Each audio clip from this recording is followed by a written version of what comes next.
여러분 안녕하십니까? 미국 국방부 비밀 보고서로 추정되는 문건이 유출된 사건.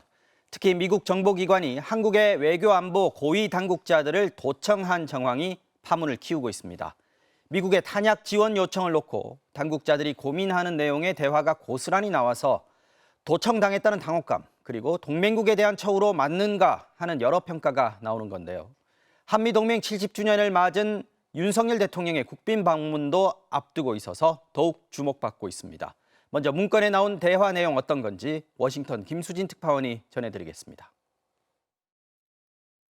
유출된 미국 국방부 문건 중 한 장은 지난 3월 1일 한국 대통령실에서 열린 국가안전보장회의를 다루고 있습니다.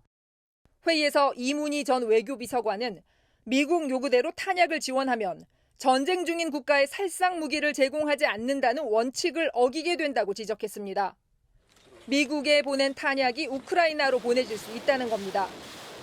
특히 바이든 대통령이 직접 전화를 걸어 탄약 지원을 압박할 수 있다며 정부가 입장을 정리하지 않고 정상 간 통화를 하게 할 수는 없다고 강조했습니다. 그러면서 현재 정책으론 탄약 지원이 불가능한 만큼 정책을 바꾸는 것이 유일한 선택이라고 보고했습니다. 그러자 김성한 전 안보실장은 국빈 방문 발표를 앞둔 상황에서 정책을 바꿔 우크라이나를 지원하면 국민들은 거래한 것으로 오해할 수 있다고 우려하면서 직접 지원 대신 폴란드에 155mm 포탄을 파는 방안을 제의했다는 것이 고스란히 담겼습니다. 뉴욕타임즈는 문건에 담긴 내용은 미국 정부가 신호 정보, 즉 전화와 각종 메시지를 도청과 감청을 통해 확보했다고 보도했습니다.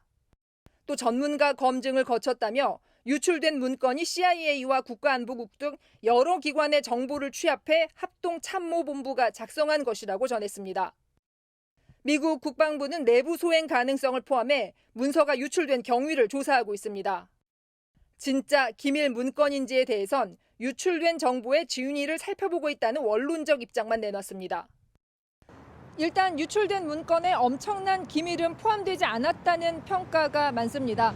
한국 감청 의혹과 관련해서 미국 언론들은 우크라이나 전쟁에서 지원을 받으려는 바이든 정부의 계획에 차질이 생길 수 있다고 지적하고 있습니다. 워싱턴에서 MBC 뉴스 김수진입니다.